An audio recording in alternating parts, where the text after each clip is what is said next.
One Piece chapitre 1125, c'est parti. Une review pas comme les autres, une review qui va pas vraiment analyser, voilà, on va juste parler des personnages, on va les juger, voilà, on va les juger fort. Pourquoi ? Parce que déjà, c'est le Black Orochi, voilà, c'est pas Orochi qui vous parle, c'est Black Orochi aujourd'hui, et l'idée...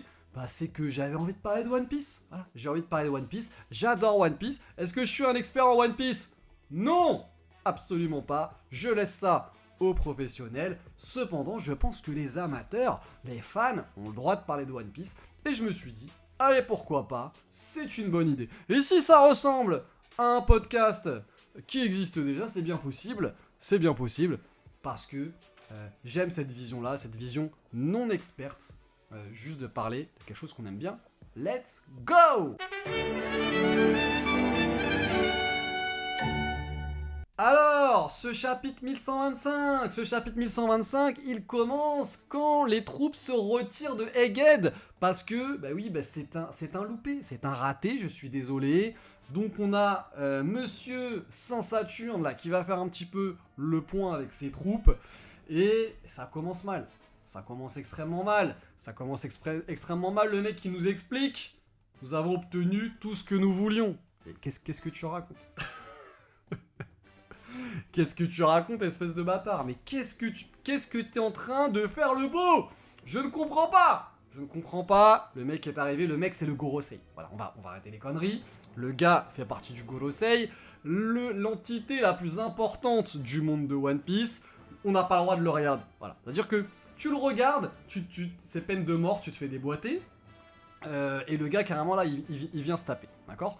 Donc, normalement, ce mec-là, il arrive. Il éclate tout le monde. C'est absolument pas ce qui s'est passé. C'est un échec cuisant. Il le dit lui-même. Ce résultat aurait été plus que satisfaisant si nous n'avions pas eu cet échec cuisant. Mais oui, c'est honteux. C'est honteux. Pourquoi c'est honteux ? Parce que, qu'on se rappelle, quand même, le gars... Par rapport même au Tenryubito, c'est un GOAT, tu vois, il est au-dessus de tout ça. Et si on se rappelle bien, à Sabaody, voilà, quand on se rappelle, l'autre saint je sais plus quoi là, avec sa tête, sa morvonnée dégueulasse là. Le gars il arrive, il marche sur le dos des esclaves, non mais c'est abusé, tout le monde a envie de le défoncer, on est bien d'accord, tout le monde a envie de le déboîter, mais tout le monde la ferme en fait, tout le monde ferme sa gueule parce que en fait c'est un Tenryubito et c'est tendu, voilà. Et tu sens que le mec en fait il pue la merde, mais tu fais rien en fait, tu vas juste rien faire du tout. Moi la même, hein, j'aurais été sur place, j'aurais rien fait du tout, j'aurais baissé les yeux, j'aurais dit bon bah vas-y passe, j'aurais été vénère. Il y a juste Luffy, pourquoi ? Parce que Luffy c'est un taré. Luffy lui met une patate. Et d'ailleurs, on voit bien que ça part en cacahuète derrière. Mais tu sens l'aura du mec, tu sens l'importance du mec. Et ce mec-là, le Gorosei, donc Saturne du Gorosei, il est au-dessus de tout ça. Il arrive. Et d'ailleurs, quand il arrive, il dit même à ses hommes, vous me regardez pas. C'est quand même extrêmement stylé. Extrêmement stylé. Et derrière, qu'est-ce qui se passe ? Voilà. Luffy lui met une patate. Il lui en met pas une seule, il lui en met 2, 3, 4, et puis il fait rien du tout. Parce que oui, Luffy arrive pas à le déboîter. Mais qu'est-ce qu'il fait, Saturne ? Il fait rien du tout. Il est venu. Pourquoi il est venu, ce bâtard ? Pourquoi il est venu ? On les attend depuis je sais pas combien de temps, on se dit ouais, ça va être les boss de fin. C'est ce qui était censé être, c'est censé être les boss de fin. Les gars, ils se pointent sur Egghead, ils font rien du tout. Et surtout lui, il fait rien. Et après, là, il fait le mec, ouais les gars, on va discuter de cet échec. Mais ferme-la. Je t'en supplie, ferme-la. Voilà. Donc, il est en train d'expliquer donc aux vice-amiraux que voilà, qu'ils ont foiré parce que truc. Et après, derrière, on a un gogol. Voilà, est-ce que ce serait pas lui, le plus gros débile du chapitre ? Comment il s'appelle déjà ? Doberman, je crois. Le vice-amiral Doberman, qui sort quand même Saint-Saturne en tant qu'humble et loyal soldat du gouvernement. J'ai une question qui me taraude l'esprit. Vous avez dit que laisser Vegapunk diffuser son message était un échec. Est-ce que ça veut dire qu'il y avait une part de vérité dans ses propos ? Mais comment on peut être aussi teubé et être vice-amiral ?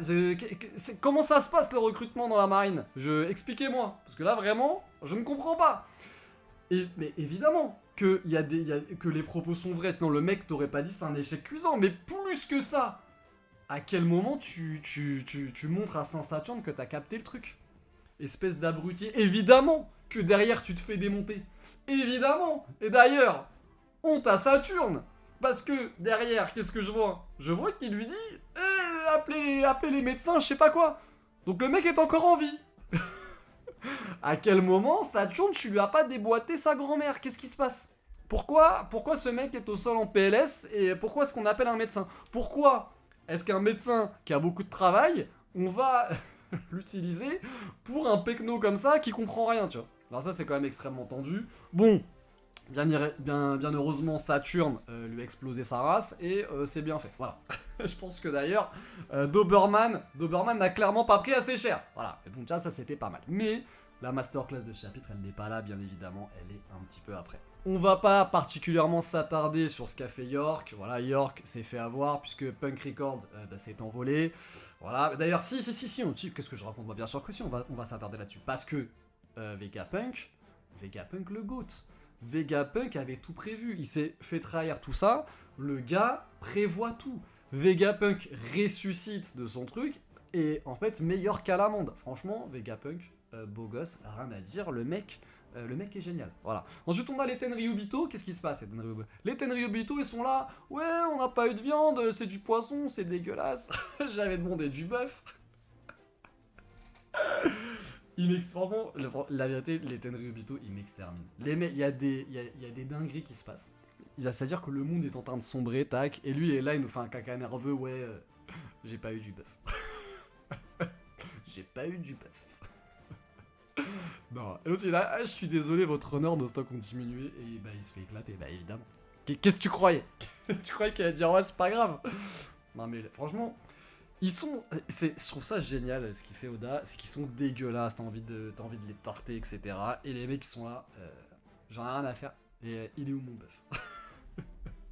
Comment ça tu m'as mis du poisson? Ça va pas du tout. Tu vois, ils sont dans d'autres... Ils ont d'autres préoccupations, tu vois. Franchement, masterclass. Et en parlant de masterclass, bah oui.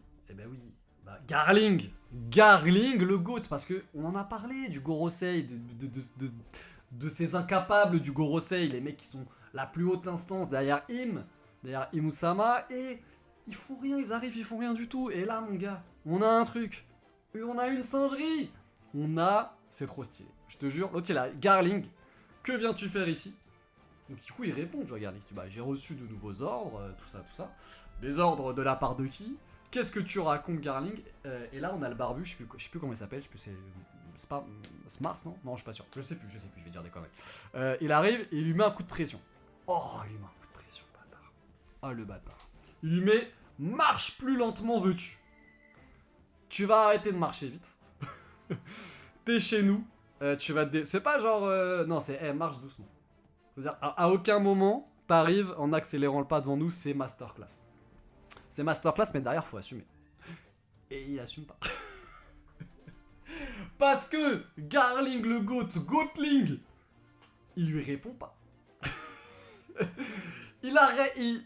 On voit pas qu'il marche pas plus doucement. Il y a pas genre un ralentissement. Il l'écoute, mais il en a rien à faire. Il enlève ses lunettes. Le Vegapunk connu sous le nom de York est désormais sous ma responsabilité. En gros, farmez-la. Je viens d'être nommé nouveau dieu guerrier de la défense scientifique. En gros, je prends la place de Saturne. Ne me dis pas... Le monde va plonger dans le chaos, une rébellion sans précédent est imminente. Et le mec, il se pose comme as. Tac! Il met sa bûche comme ça. Il en a rien à battre. Travaillons ensemble pour améliorer le monde, mes chers doyens. Garling en légende.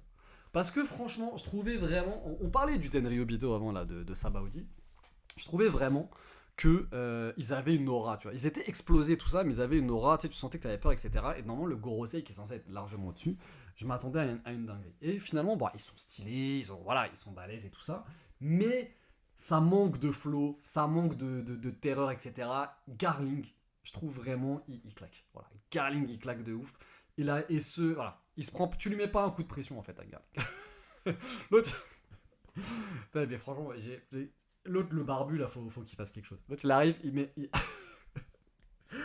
On l'a pas entendu, il a rien fait, il met un coup de pression, il s'en fout, il s'assoit. Non, c'est magique, c'est magistral, voilà, c'est magistral, Garling, je te kiffe, voilà, je te kiffe. Et derrière, merci beaucoup, Im. Merci. Saturne qui se fait déboîter, voilà. Ça, c'est ça qu'on veut, c'est ça qu'on veut. Il a fait le malin, là, il arrive dans un cercle démoniaque, je sais pas quoi. Il fait rien, il fait rien du tout. Tu sers à rien, il fait le malin. C'est ça, c'est un truc de fou. C'est pas genre il est là, il est désolé, il va directement voir Im pour aller s'excuser, non. Il est là, genre il fait un débrief. Et. Mais qu'est-ce que. Et il dit oui, non, désolé. Mais désolé de quoi? Mais il a raison, Im. Qu'est-ce que tu fais? Qu'est-ce que tu fais? Tu as affiché le Gorosei. Il y a plus de respect pour le Gorosei. T'arrives, t'as rien fait. Luffy t'a mis des patates. Luffy t'a mis des gauche-droite, il rigolait, s'en foutait, te regardait même pas. Alors que tu t'es transformé en je sais pas quoi, facochère, je sais pas quoi là. Mais non, mais ça c'est là, ça c'est peine de mort. Ça c'est peine de mort. Mais oui, c'est normal. Voilà. Im, nickel. Voilà. Là, Garling et Im-sama en légende sur ce chapitre. Incroyable. Franchement, bête de chapitre. Je m'attendais pas à voir Elbaf. Je m'attendais honnêtement à un chapitre un peu éclaté, un peu de transition où on verrait pas grand chose en réalité. Je m'attendais un petit peu à ça. Et c'est pas ce qu'on a eu. C'est pas ce qu'on a eu. On a eu quelque chose de vraiment intéressant. C'était vraiment très très sympathique. Et bon voilà, on a eu un petit peu ce qui s'est passé sur Marie-Joise à Katano Obito. Bye bye Saturne, chais pour toi. T'es explosé, tu sers à rien. Bienvenue à Garling le Goat, bienvenue à Goatling. Fais-nous rêver, fais-nous des trucs légendaires, parce que là, il y en a marre d'avoir des trucs explosés au sol. Im-sama, tout mon respect. Vivement le 1126. Si vous avez aimé, n'hésitez pas à partager. Voilà, ça change un petit peu des trucs. On va essayer de deviner. Non, c'est bon. Il y en a qui le font 1000 fois mieux que moi. Il y a Mon Corvo, il y a Sinai, il y a plein de mecs qui font les trucs très très bien. Là, on est là pour rigoler. C'était Black Orochi. Tchuss!